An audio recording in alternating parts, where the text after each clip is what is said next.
Hi, Arindam. Welcome back. Hi, good evening. Good to see you. Great. I don't need to reintroduce you today. We are straight away going to dive into geopolitics. As I've come to understand geopolitics, it's not something like people generally think it's something related to a conflict zone or turbulence somewhere in the world. It's an everyday thing. Everybody should be aware of it. And as an Yes. educationist, I believe it should be part of the curriculum as well, which it's sadly not yet, right? So, first question to you simply, what is geopolitics and how did this term originate? Okay. Geopolitics could be a little, tricky to define. However, if I were to speak strictly theoretically, it could be called the primacy of geographic influences on a nation with respect to its international affairs and politics. Okay, which means this is being predicated on three things. Number one is the nation's geographical positions and features. Number two is whether it uses as analytic tools as a part of its statecraft. And number three is the results of that. So these are the three, primary considerations as far as the definition of geopolitics is concerned. Rudolf Gehlen was the one to coin this term. He was a political scientist from Sweden who incidentally had a huge amount of influence on Germany during the two world wars. And a more cheeky definition of geopolitics, if I were to include somebody more contemporary, is one Professor James Kurt. Professor Kurt says that geopolitics is the study of the realities and the mentalities of the localities. Okay, so between, if you look at it that way, between geopolitics as an extension of geography to geopolitics being the study of the mentality of people. So from geography to mentality, there's a lot of ground that it covers actually. So that's as far as geopolitics, the very basics of geopolitics, probably a workable definition of geopolitics is concerned. And it originated? It is from Rudolf Gehlen, the Swedish political scientist. He is the one who coined this term. He actually coined two more terms. It was geopolitic, ecopolitic, and demopolitic. But we can talk about that a little while later. So that's what it is. Why has it become so important? How has it come to assume so much importance today? Well, the Europeans have always had this fascination. I mean, geopolitics or the importance of geography, considering climatic conditions, considering topography, were a part of Greek civilization. They would use this to assess the empires that were surrounding them, the places that were surrounding them, while deciding how to behave with those people and those places. So it has been there since the time of the Greek. However, relevant to modern times, between 1880 and 1910 came the time which a lot of contemporary scientific political scientists call it to be a time of big think. Okay, that's when scholars and political thinkers who were in awe of the technological accomplishments of 19th century, they tried to forecast, to make sense of where this wonders would lead to. And that was the time, 1890 to 1910, that was the time when some of the best known political writers and statesmen and people like Halford, Mackinder, people like Alfred Mahan, they took to writing and arguing about the same. And it is, you could say it is their trials to sort of try to understand how industrialization, how industrialization of transportation, how industrialization of communication, how industrialization of warfare, etc., were to have an impact on the geography and alter the shape of the world. So basically, the creation of modern nation states coincides with the rise of geopolitics, right? You could say that. It's been there since Greek times, fine, but then it became important since the creation of modern nation states. No, actually not, because this was there since, when, for example, when Alfred Mahan was talking about the naval primacy, or the fact that the countries that are best on the naval routes are best suited to control the world, he was talking about his experiences, which was based on 17th and 18th century. So who started this discourse basically? I mean, there's a whole culture now about geopolitics, right? It's everywhere. I can see it's Yeah. everywhere. It affects everything. Who actually Mhm. started the discourse? I would say it to be an American gentleman by the name of Mr. Alfred Mahan. Okay, he was the gentleman who in 1890 wrote about the influence of sea power upon history. That's a very famous book that he wrote. And he argued about the geography of nations along oceans, the importance of sea route. Uh, what he did was because during those time land travel was a lot difficult and sea provided the means for transportation. So his logic was that sea is the means for transportation, sea is the means for commerce. So whoever controls sea controls everything. He is the gentleman that identified the first set of choke points, the control of which contributed to Great Britain's dominance. Okay. Then in that book, he went on to identify 6 fundamental core, pillars to sea power. Okay. And based on all of these things, he predicted USA to be the successor of Great Britain as far as sea supremacy is concerned. But he also understood that the United States, like Great Britain, was geopolitically an island. So whose security could be threatened by a hostile power, a hostile alliance of power that gained effective political control over the key power centers of Eurasia. So Eurasia was the focus. Eurasia was there, very much there, as the largest landmass. But his focus was completely on sea.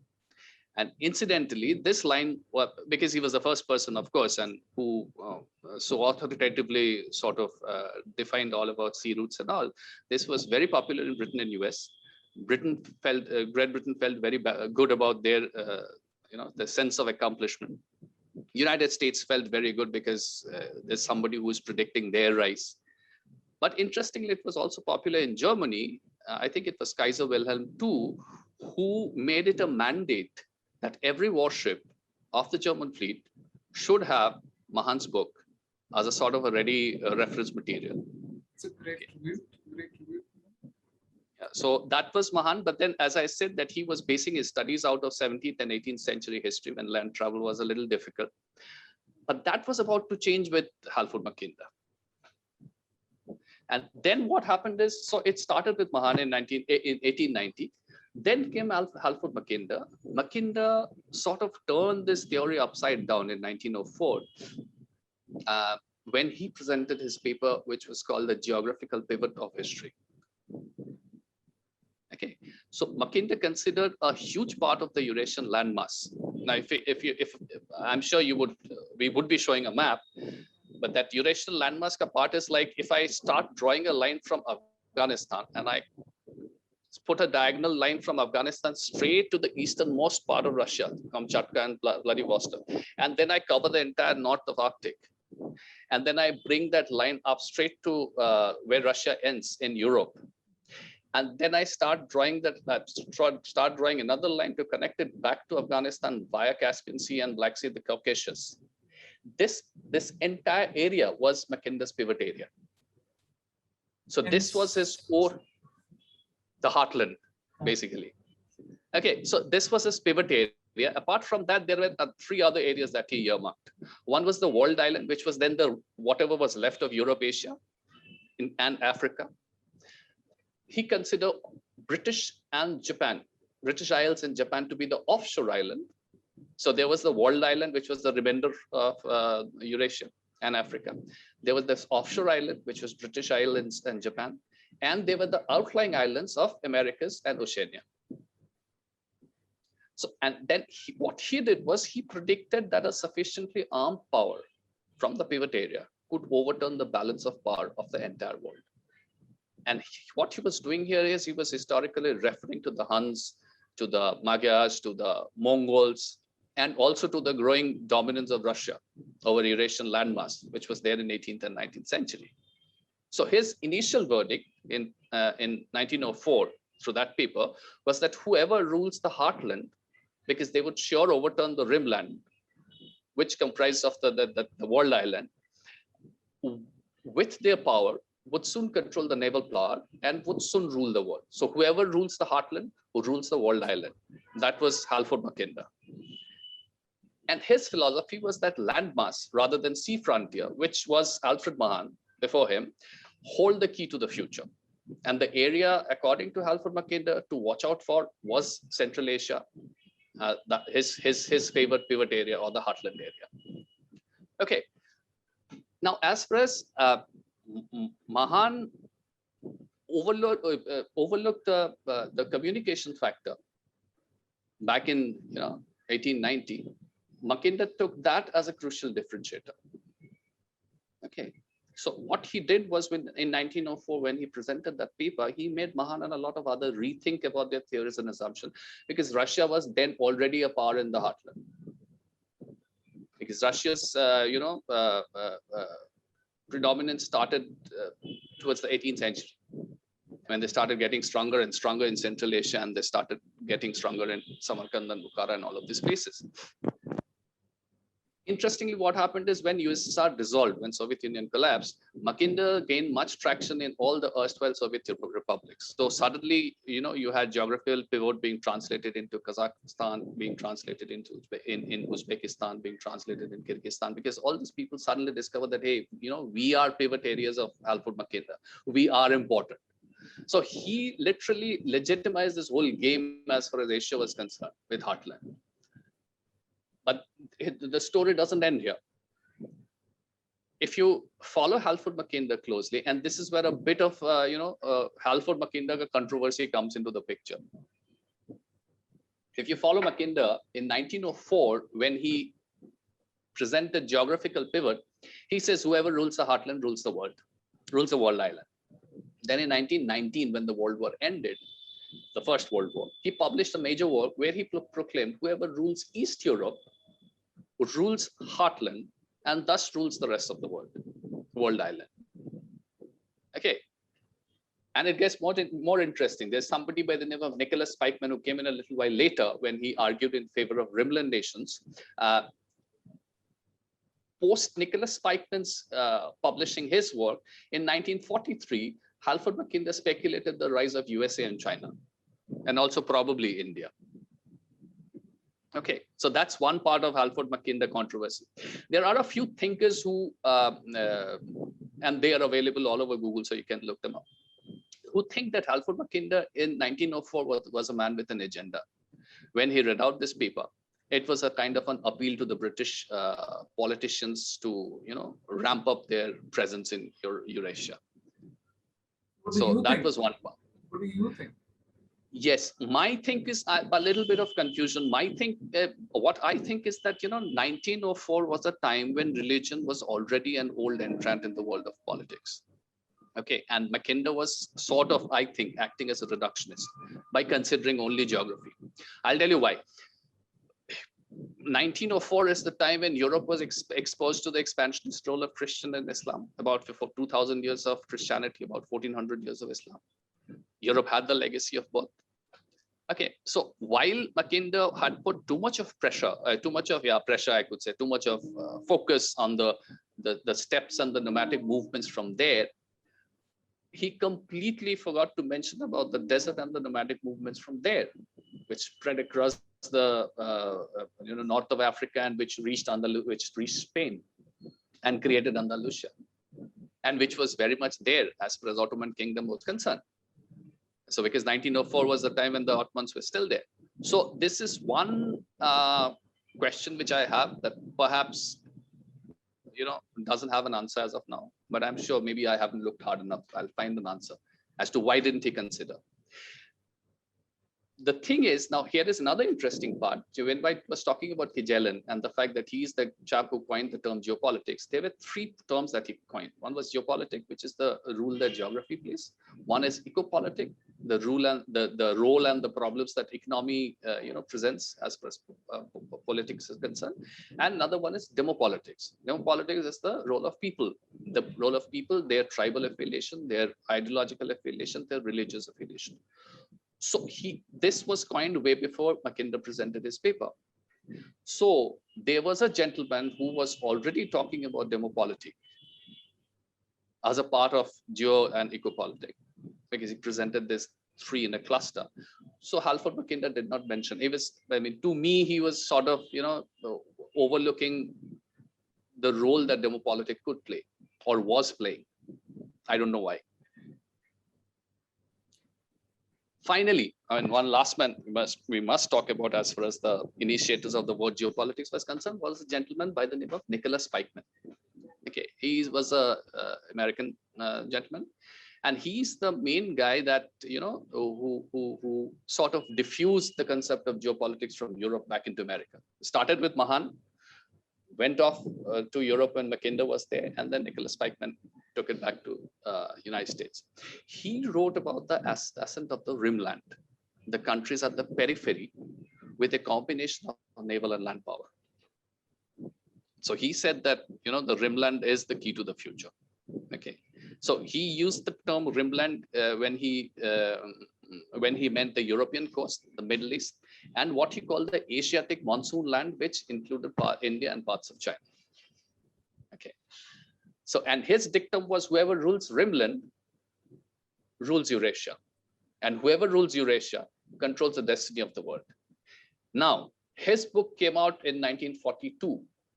Mackinder changed his tone in 1943.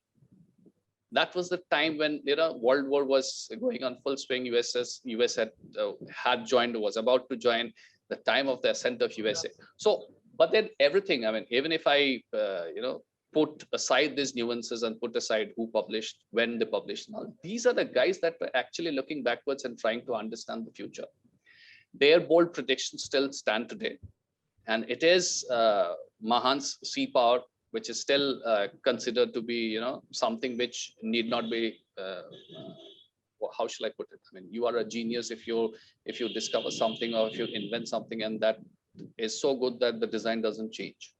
So Mahan's sea routes and the importance of sea route, that design hasn't changed. Heartland is still very, very important to a lot of global powers.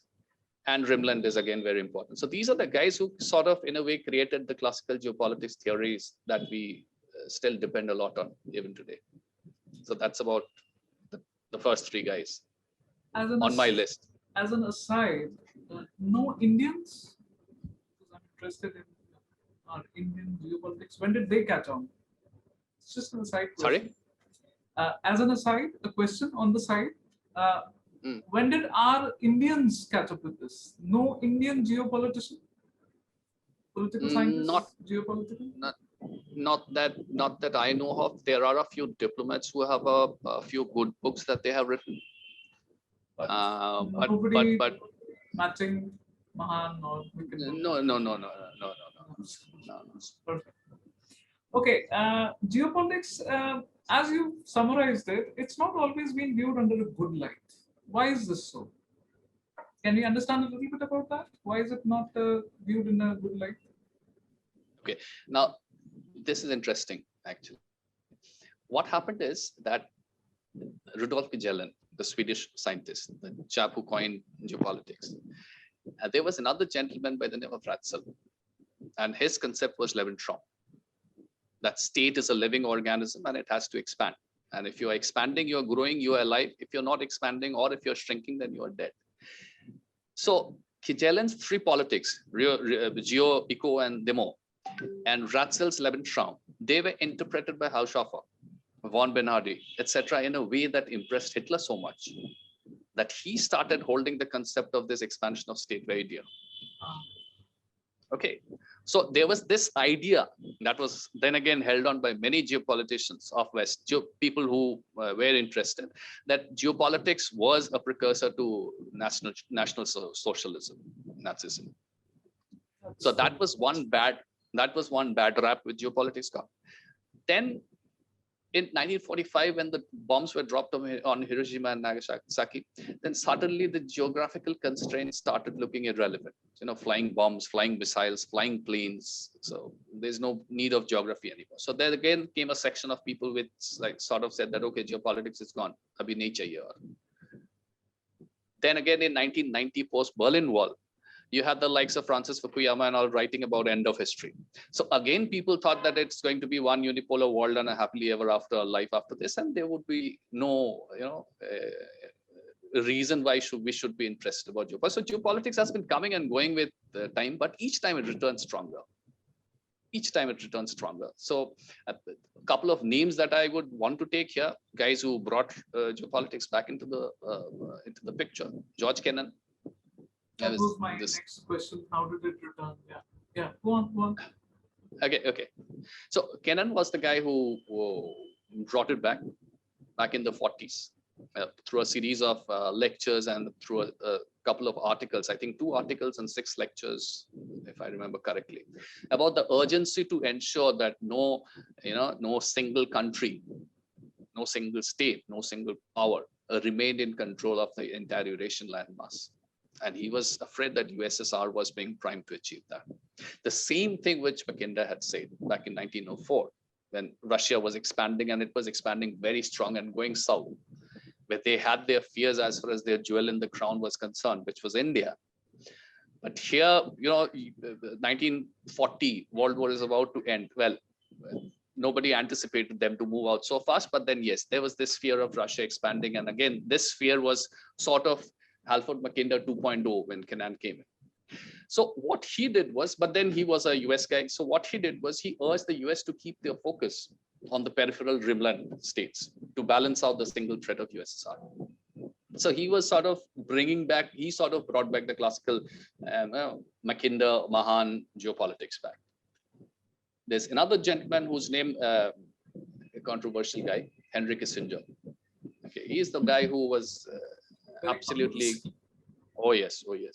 absolutely confidently using the term geopolitics when everybody was a little, would think twice before using the word. He's the guy that influenced Nixon. He's the guy that made way for ping pong diplomacy. He is the guy that talked about triangular diplomacy, where he said that we should remain close to Russia and we should remain close to China, so close that they're not that close with each other. Okay, so and this was all again predicated on the classical geopolitical theories of heartland, rimland, axis, control, so on and so forth. Then you had our Brzezinski. Okay, yes.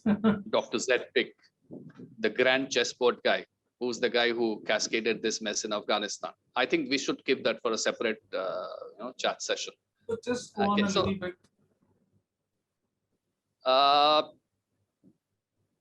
Brzezinski wanted to give Russia their Vietnam. Okay, so there was this elaborate plan to pull Russia into a war that Soviet Union couldn't win. Soviet Union walked into the trap. They entered Afghanistan. Then comes Joan Herring, then comes Charlie Wilson, then comes the Mujahideen, then you open the floodgates, it becomes a religious jihad. You know what had happened. But this entire thing was, well, it hasn't been charted out, but we have reasons to believe that he was the guy behind it, Brzezinski. And when asked about it, definitely needs a separate episode. Yes, we should chat up. All right. Is geopolitics relevant still today? Oh yes. On its own, if I talk about just the geo part of geopolitics, it's probably not so relevant, partially relevant probably. But if I combine it with ecopolitics and demopolitics and technopolitics also perhaps. So today the new word is realpolitik. So if I can interchange geopolitics and ecopolitics to my convenience, then it is very relevant. Now the interesting thing here is George Friedman, another guy who I read a lot. One second. Friedman says that geopolitics is an assumptive model. Okay, it assumes 3 things. Number 1 is that people must organize. So there must be politics there. Number 2 is that these players are rational. And number 3 is the unit under which they organize is a nation. Okay. Now, the unit that these people organize should be a nation. is an idea that probably comes from the fact that we, the guys that were born in the last century, we were born at a time when nation used to be important. Okay, so these are the three assumptions on which he models geopolitics. Now, let us look at the places where these assumptions have gone fluid, a little fluid. Okay, people still rally, people still organized, and there is still politics. But if you consider this politics to be always rational, look where that has got you to. If you talk about the social justice warriors, if you talk about the cultural Marxists, I'm sure you would have better speakers here in the show to talk about them, but they could be a good argument against rationality of organizing under a banner. If you consider religion, if you think about a Chechen who's sitting in the somewhere in the snowy mountains of Caucasus, he is following a religion which is from this desert. So if you consider a Bengali trying to catch a fish somewhere in the Delta Islands of Sundarban, he's also probably following a religion which is from desert. If you follow commerce, and especially the factor in globalization, then the framework becomes all the more fluid, because globalization model thrives on a borderless world. So you have commerce which thrives on a borderless world. You have religion which doesn't consider borders to be sacrosanct. You have ideologies like cultural Marxism and all, which don't consider border to be sacrosanct. So what is happening is that the idea of a nation as a unit suddenly takes a hit. So in one nation, then you can have different kinds of people. Okay. And, then this becomes a liquid model. So like I have to borrow from Zygmunt Bauman once again, but then this becomes a liquid model. So then forces like globalization, forces like cultural Marxism, forces like tech disruption, forces like religious proselytization, they all act against the nation as a unit, if I consider nation to be a unit. So suddenly, I mean, if I consider those three assumptions of Friedman, where the third point is that the unit of people organizing themselves is nation, then suddenly the concept of nation is suddenly not that dominant anymore. And then there are unintended consequences. So you begin with something in mind, to the best of your interest, and you end up with something which you hadn't envisioned. And then again, the example that we were talking about a couple of minutes back about Brzezinski bringing in the Mujahideens and then opening the religious floodgates, and then it morphed into something with no geography can contain now. And it is this kind of a fluidity that keeps an average person like me curious as I try to understand and try to keep up to speed. This has all been very enlightening, Ari, and I wanted to sum up with a final remark about geopolitics, its importance and relevance. Okay, I would say point number 3 as the nation being a unit, as long as governments, if not people, rally under the idea of a nation, political boundaries would reserve some amount of importance. That looks a little difficult today with the global liberal order at the driving seat. Okay, it could be said that we are transiting. The people or governments, or sometimes both, wherever they're possible, are being influenced, oftentimes to act outside the interests of the nation as a unit. Okay, so as far as India is concerned, I believe that could be another chat. Oh yes, a complete segment. But the foreign policy, yes, true. The foreign policy of India has always been, a plaything of the top boss right from the time of Nehru, and it continues even today. As a result of which, our institutions are a lot weaker versus, versus the institutions of USA or China or even Russia or even Iran. Actually, Iran is an interesting story, and someday we'll maybe talk a little bit about it. Yeah. So when your institutions are weak, then I really don't know if we have a relevant vision. I don't know. Maybe we have, but I don't know if we have a relevant vision. Because if it is, controlled by a single person, then governments keep changing. So visions keep changing. Okay, so now, vision becomes extremely important to create that space in international arena. So the sooner we get to address that, the faster we get a hang of our geopolitical imperatives. As it That's is what. very, I can tell you, we borne the brunt of this non-vision. So you're right. You're right. Well, thank you, Arin. I'm sure the viewers would love this basic explanation of geopolitics. We're going to continue this, right? Yes, yes. So much for coming on the show. And I'd love Thank to you have for having back me. again. Thanks for having me. Thank you.